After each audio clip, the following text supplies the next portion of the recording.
as guest. Okay. کھیلو مہمان کی طرح. آواز نہیں آ رہی, چلو نکالو. Mister x. جی سلام مفتی صاحب. وعلیکم السلام. جی بھائی. مفتی صاحب میں نے ایک ویڈیو دیکھا آپ کا کہ اس میں اسلام پہ ایک الزام لگ رہا تھا کہ حیض کی وجہ سے عورتیں جہنم میں جائیں گی, تو اس میں آپ نے جواب بھی دیا اس کا.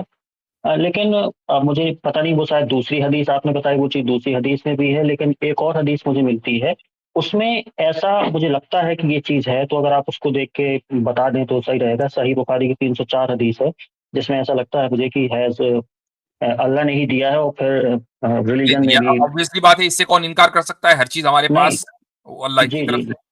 جی ہاں جی, اور کس پھر طرح جو پہ بتائیں. ریلیجن میں صحیح بخاری 304. 304 کتاب الحیض. ہاں تو اسی کا تو جواب دیا تھا. بتائیے اس میں کیا ہے. اس میں جو جہاں پہ ریلیجن اور جو ڈیفیشنسی کی بات ہو رہی ہے, نیچے جو بات ہے سیکنڈ ہاف میں وہ والی بات میں حیض کی بات آئی ہے. اوپر تو کلیئر ہے کہ جو اپنی پتی کی نافرمان ہے وہ جائیں گی جہنم میں, اس میں کوئی دقت نہیں ہے. بٹ جو جی ریلیجن میں ڈیفیشنسی ہے وہ اس وجہ سے ہے کیونکہ حیض آتا ہے اور پرے نہیں کر سکتی ہیں اور روزہ نہیں رکھ سکتے, تو یہ تو مطلب اللہ کی ہی دین ہے, اور پھر ریلیجن میں ڈیفیشنسی بھی اسی وجہ سے ہو گئی, تو یہ تو مطلب غلط ہو گیا نا. تو یہ بات تو آپ کی کلیئر ہو گئی نا کہ حیض کی وجہ سے جہنم میں نہیں جائیں گی.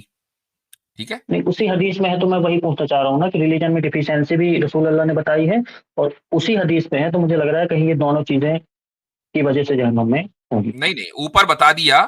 جب اسی حدیث میں دیکھیں, میں حدیث میں پڑھ دیتا ہوں کہ آپ صلی اللہ علیہ وسلم عورتوں کی جماعت کے پاس آئے اور کہا کہ صدقہ کرو چونکہ میں نے تمہاری تعداد جہنم میں زیادہ دیکھی ہے. تو عورتوں نے کہا کہ وبیما یا رسول اللہ, کیوں, یعنی کس وجہ سے. با جو ہے سبب کے لیے آتا ہے, کس وجہ سے یا رسول اللہ آپ نے ہماری تعداد جہنم میں زیادہ دیکھی ہے. تو اس کی دو وجہ بیان کی. پہلی وجہ کہ تم لان تان زیادہ کرتی ہو, اور دوسری وجہ جیسے ابھی بات ہو رہی تھی صبح اٹھ کے میرٹل ریپ کا الزام لگا دیا, تو یہی تو ہے تکسرن اللعنہ. اچھا, وتکفرن العشیرہ, اور تم اپنے شوہر کی نافرمانی بہت کرتی ہو. یہ دو وجہ ہیں. ٹھیک ہے, اس کی وجہ سے میں نے تم کو جہنم میں زیادہ دیکھا.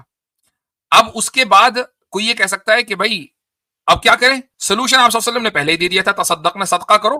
صدقہ کرو گی تو جہنم میں جانے سے بچ جاؤ گی, زیادہ سے زیادہ صدقہ کرو. تو ایسا نہیں کہ صرف پرابلم بتائی, سولوشن پہلے بتا دیا. اچھا, اب یہ بات مکمل ہو گئی. اب دوسری بات شروع ہوئی کہ ما رأیت من ناقصات عقل و دین اذهب للب الرجل الحازم من احداکن, کہ میں نے یعنی ایک مرد, ایک عقل مند مرد کی عقل کے اوپر غالب ہونے والی دین اور عقل کے اعتبار سے کمتر تم سے زیادہ کسی کو نہیں دیکھا. قلنا, یہ دوسری بات ہے, پہلی بات ختم ہو چکی ہے. تو اب ان عورتوں نے کہا کہ ہمارا دین کے اعتبار سے ہم کمتر کیسے ہیں, اور ہماری عقل کے اعتبار سے. یہ لفظی ترجمہ ہو رہا ہے. تو آپ صلی اللہ علیہ وسلم نے فرمایا کہ کیا ایک عورت کی گواہی مرد کی گواہی کے آدھے نہیں ہے؟ تو عورتوں نے کہا بالکل. پھر آپ نے فرمایا کہ یہ عقل کے نقصان کی وجہ سے ہے, اور کیا ایسا نہیں ہوتا کہ جب عورت حیض میں ہوتی ہے تو وہ نماز نہیں پڑھ سکتی اور روزہ نہیں رکھتی؟ تو انہوں نے کہا جی بالکل ایسا ہی ہوتا ہے. تو یہ دین کے نقصان کی دلیل ہے. اچھا, اب آپ کا جو سوال ہے کہ وہ اس وجہ سے جہنم میں جائیں گی, یہ سوال غلط ہے, چونکہ وہ بات جو آپ نے خود ہی بولا کہ حدیث کے دو ہاف ہیں, فرسٹ ہاف مکمل ہو چکا, یہ بالکل ایک دوسری بات ہے. یہاں سوال یہ ہوتا ہے کہ آپ جو سوال آپ کر سکتے ہیں, جو آپ کو کرنا چاہیے اور جو آپ نے نہیں کیا, وہ یہ ہے کہ ایک عورت کو اگر حیض آتا ہے تو یہ اس کا اپنا لایا ہوا تو ہے نہیں, یہ تو ایک فطری نیچرل چیز ہے. تو اس میں اس کی کیا کمی ہے کہ اس کے دین کو ناقص بتایا جا رہا ہے؟ یہ سوال ہونا چاہیے. کیا یہ سوال ہے آپ کا, یا یہ سوال نہیں ہے؟ نہیں مفتی صاحب, میں نے دونوں سوال ملا کے کیا, آپ نے شاید دھیان نہیں دیا. پہلا سوال تو آپ کا غلط ہے, جی جی اس لیے کہ جی جی اس کا ٹھیک ہے. تعلق حدیث کے پہلے ہاف سے وہ مکمل ہو چکی بات. آپ صلی اللہ علیہ اوکے وسلم نے دو وجہ بیان کی اور اس کا علاج بیان کر دیا, بات ختم. ٹھیک ہے, اب پہلے کیا ہوتا ہے کہ جو کلاسیکل ٹیکسٹ ہے اس میں کوما اور فل اسٹاپ پیریڈ وغیرہ کا تو رواج ہے نہیں کہ آپ کو لگے کہ اچھا یہاں بات مکمل ہو گئی, پیراگراف بھی نہیں بدلتا, بس ایک اسٹیٹمنٹ ہے, تو اس لیے لوگوں کو کنفیوژن ہو جاتا ہے. اب رہی یہ بات کہ جو دوسری چیز ہے وہ یہ ہے کہ نماز اور روزہ نہ پڑھنے کی وجہ سے اس کے دین کے اندر کمی آتی ہے، یہ طے ہے. لیکن جس طریقے سے آپ صلی اللہ علیہ وسلم نے پہلی پرابلم کا علاج بیان کیا کہ زیادہ سے زیادہ صدقہ دو، دوسری پرابلم کا بھی علاج ہے، لیکن وہ علاج یہاں نہیں ہے، یعنی اس کمی کو پورا کیا جائے گا. کمی تو کسی بھی وجہ سے ہو سکتی ہے، فطری وجہ سے، کوئی نیچرل وجہ ہو سکتی ہے، کوئی اڈاپٹڈ ریزن ہو سکتا ہے، آپ کا اپنا پرسنل ریزن ہو سکتا ہے، کمی کسی بھی وجہ سے ہو سکتی ہے. لیکن اصل بات یہ کہ اس کمی کو پورا کرنے کا علاج موجود ہے یا نہیں. تو اگر آپ شریعت کو، پورے شریعت کو دیکھیں، مثلا روزہ نہیں رکھتی تو اس کا علاج یہ ہے کہ وہ روزہ قضا کرے، جیسے قضا کرے گی کمی پوری ہو جائے گی. اور شریعت کا یہی حکم ہے کہ حیض کی حالت میں اگر وہ عورت روزہ نہیں رکھ رہی ہے، نہیں رکھے گی، تو رمضان گزرنے کے بعد یا جب بھی اس کو موقع ملے وہ 7-8 دن، جتنے دن بھی اس نے روزہ نہیں رکھے، اس کی قضا کرے گی وہ، اور اس طریقے سے اس کمی کو پورا کر لے گی. پہلا علاج. دوسرا، نماز وہ پڑھ نہیں سکتی، اس کی قضا نہیں ہے، یعنی وہ نماز قضا بھی نہیں کرے گی. لیکن یہ بھی حکم ہے ساتھ میں، یہ بھی ایڈوائز ہے کہ جس وقت نماز کا وقت ہے تو اس وقت ذکر و اذکار کرو.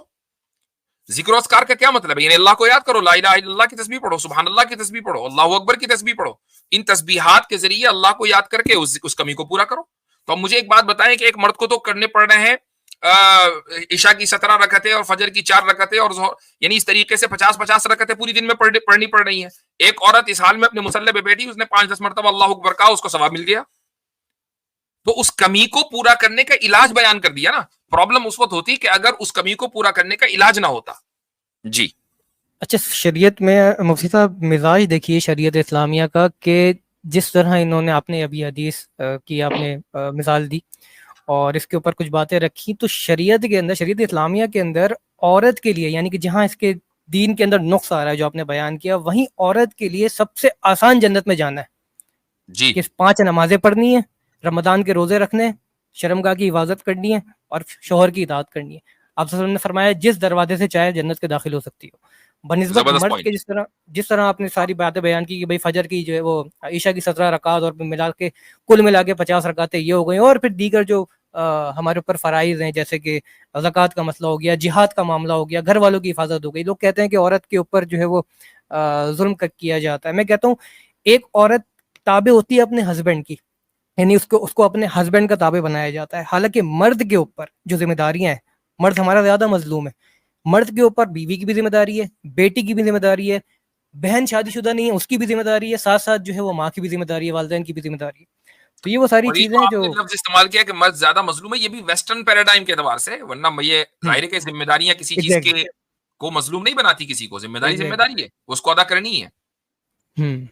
مفتی صاحب اگر یہ حدیث دیکھیں گے تو جیسے فیمنسٹ اس کو ایز اے یعنی کہ نیگیٹو وے میں اپروچ کرتے ہیں، یا جو ویسٹرن پیراڈائم ہے اس کو نیگیٹو وے میں، اگر اس حدیث کو دیکھیں تو یہ نیگیٹو نہیں، اس میں اپریسیشن ہے عورت کا.